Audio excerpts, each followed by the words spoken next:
Hi hello வணக்கம் viewers. இன்றைக்கி நம்ம பார்க்க போகிறது 6th ஸ்டாண்டர்ட் மேக்ஸில் சாப்டர் 1ல் இருக்கக்கூடிய நம்பர்ஸ் தான் பற்றி பார்க்க போகிறோம். அதில் ட்ரை தீஸ் தான் பார்க்க போகிறோம்.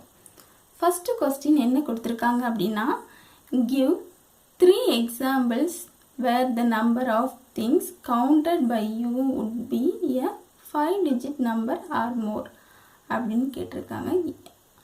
5-digit நம்பராகவும் இருக்கலாம், இல்லை மோர் தென் 5-digit நம்பராகவும் இருக்கலாம். அப்படி சொல்லக்கூடிய 3 எக்ஸாம்பிள்ஸ் கேட்டிருக்காங்க. நான் இன்றைக்கி என்ன இதில் எழுதுகிறேன் அப்படின்னா,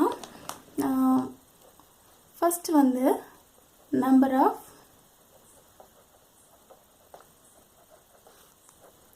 stars in the sky.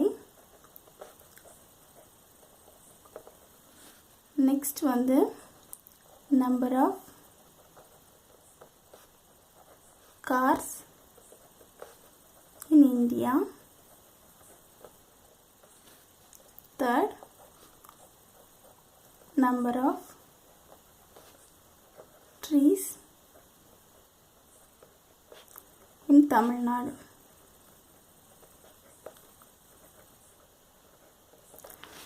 இது மாதிரி உங்களுக்கு தெரிஞ்ச எக்ஸாம்பிள்ஸ் எழுதிக்கலாம். Next question, how many hundreds are there in 10 lakhs? எத்தனை ஹண்ட்ரட்ஸ் இருக்கு 10 lakhsல அப்படின்னு கேட்டிருக்காங்க.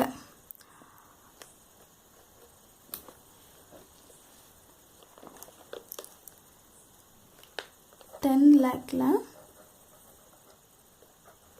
எத்தனை ஹண்ட்ரட்ஸ் இருக்குன்னு கேட்டிருக்காங்க கொஸ்டின். ஸோ அதுக்கு நம்ம டிவைட் பண்ணிக்கணும். 10 lakhsல எத்தனை ஹண்ட்ரட்ஸ் கேட்டிருக்காங்க, அதனால டிவைடட் பை 100 போட்டிருக்கிறோம். 10 lakh 1s 10s 100 1000 10,000 lakh 10 lakh. இந்த மாதிரி பின்னாடி இருந்து தான் டிஜிட் வந்து எழுதணும். Divided by 100. இப்போ இதில் வந்து இந்த ஜீரோவும் இந்த ஜீரோவும் கேன்சல் ஆகும். நெக்ஸ்ட் இந்த ஜீரோவும் இந்த ஜீரோவும் கேன்சல் ஆகும். ஸோ நமக்கு என்ன கிடைக்கும் அப்படின்னா 10,000 கிடைக்கும். இந்த கமா யூஸ் பண்ணுறத நெக்ஸ்ட் கிளாஸில் நம்ம பார்க்கலாம். So 10 lakhs equal to 10,000 hundreds நமக்கு கிடைக்கும். நெக்ஸ்ட் கொஸ்டின்,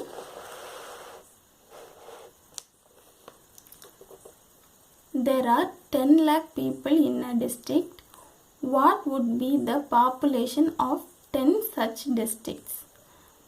இப்போ ஒரு டிஸ்ட்ரிக்டில் பாப்புலேஷன் எவ்வளோ பீப்புள் இருக்கிறாங்க அப்படின்னா 10 lakh பீப்புள் இருக்கிறாங்களாம். இதே மாதிரி 10 டிஸ்ட்ரிக்டில் எவ்வளோ பீப்புள் இருப்பாங்க, அதோட பாப்புலேஷன் எவ்வளோ இருக்குன்னு கேட்டிருக்காங்க. அப்போது நம்ம வந்து எப்படி எழுதிக்கலாம் அப்படின்னா, கிவன் டேட்டா எழுதிக்கலாம். ஃபஸ்ட்டு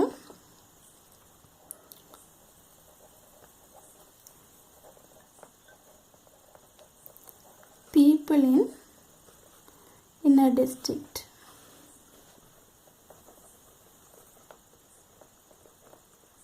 equal to 10 lakh கொடுத்துருக்காங்களா, 10 lakh. நெக்ஸ்ட் வந்து என்ன நம்ம கண்டுபிடிக்கணும்,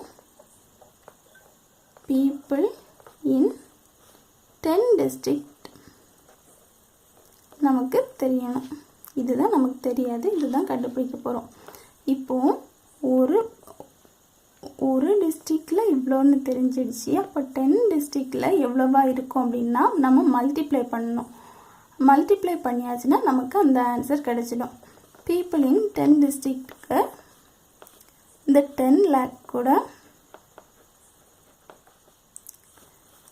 இந்த 10ஐயும் மல்டிப்ளை பண்ணணும்.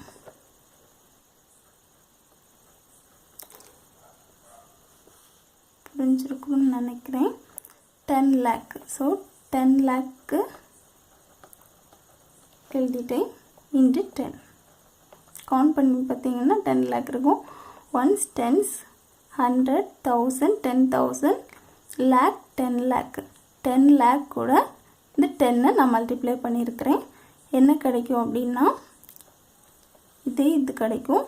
ப்ளஸ் இது கூட ஒரு 0 எக்ஸ்ட்ரா ஆட் ஆகும். ஆட் மீன்ஸ் மல்டிப்ளை ஆகும். மல்டிப்ளை ஆகுனா இந்த வேல்யூ நமக்கு கிடைக்கும்.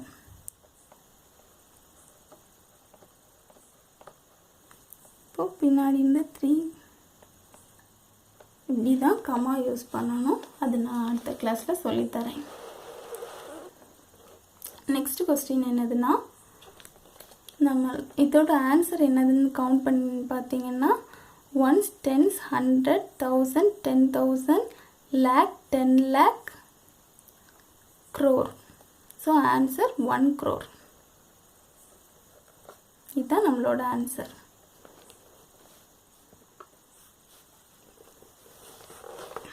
Next question. The government spends rupees 2 crores for education in a particular district every month. What would be its expenditure over 10 months? கேட்டிருக்காங்க. என்னன்னா கவர்மெண்ட் வந்து எஜுகேஷனுக்காக வேண்டி பர்டிகுலர் டிஸ்ட்ரிக்ட், ஒரு டிஸ்ட்ரிக்டாக இருக்கலாம், இல்லை 2 டிஸ்ட்ரிக்டாக இருக்கலாம், இல்லை 3 டிஸ்ட்ரிக்டாக இருக்கலாம், இல்லை அவங்க எதை கன்சிடர் பண்ணியிருக்காங்களோ அத்தனை டிஸ்ட்ரிக்ட், அதுக்கு 2 crore வந்து அலாட் பண்ணியிருக்காங்க. இதில் என்ன கண்டுபிடிக்கணும்னா 10 monthsல அதோட எக்ஸ்பெண்டிச்சரை கண்டுபிடிக்கணும். எக்ஸ்பெண்டிச்சர்னால் வேறு ஒன்றும் இல்லை, செலவு. அதோட செலவு எவ்வளவுன்னு கண்டுபிடிக்கணும். இப்போ கவர்மெண்ட் எவ்வளோ ஸ்பெண்ட் பண்ணியிருக்காங்க?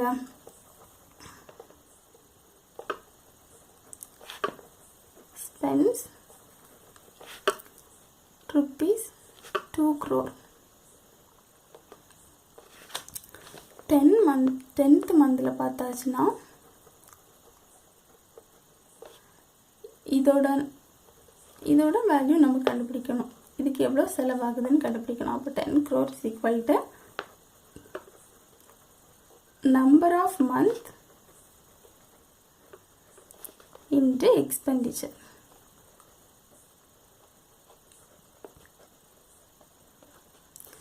ஸோ நம்பர் ஆஃப் மந்த் என்னது? எத்தனை மந்த் கொடுத்துருக்காங்க? 10 month. ஸோ 10 இன்ட்டு எக்ஸ்பெண்டிச்சர் எவ்வளோ செலவாகுது? 2 crore.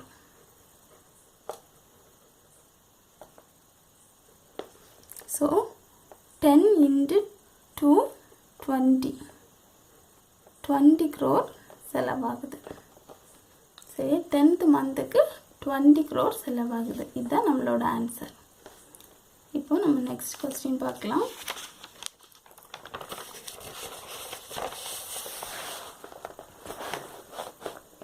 நெக்ஸ்ட் கொஸ்டின் என்ன கொடுத்துருக்காங்க அப்படின்னா 10 lakh candidates write the public exam this year. If each exam center is allotted with 1000 candidates, how many exam centers would be needed? ஒரு public exam எழுதுறதுக்கு வந்து 10 lakh candidates ரெடியாக இருக்காங்க. அவங்களுக்கு வந்து ஒவ்வொரு எக்ஸாம் சென்டர்லேயும் 1000 கேண்டிடேட்ஸ் வந்து அலாட் பண்ணுறாங்க. இப்போ நமக்கு எத்தனை எக்ஸாம் சென்டர் தேவைப்படுதுன்னு பார்க்க போகிறோம். அப்போது number of candidates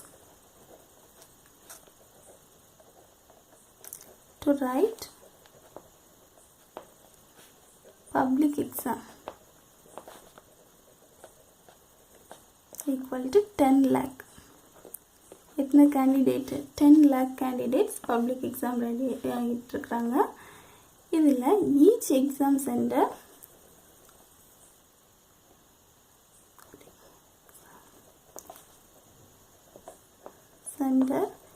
is allotted. எவ்வளோ எக்ஸாம் சென்டர் அலாட் பண்ணியிருக்காங்கன்னா 1000 கேண்டிடேட் வந்து பர் எக்ஸாம் சென்டருக்கு அலாட் பண்ணியிருக்காங்க. 1000 candidate.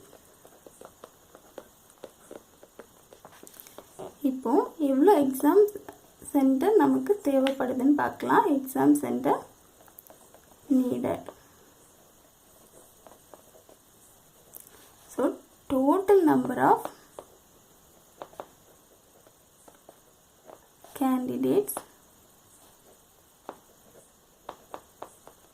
divided by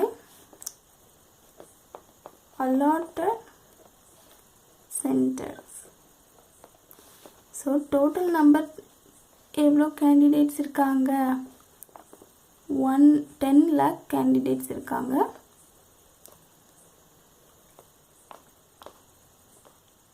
10 lakh candidates. இத்தனை சென்டர் அலாட் பண்ணியிருக்காங்க இதுக்காக வேண்டி?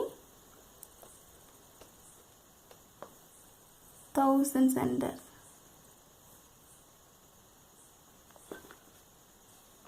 சாரி,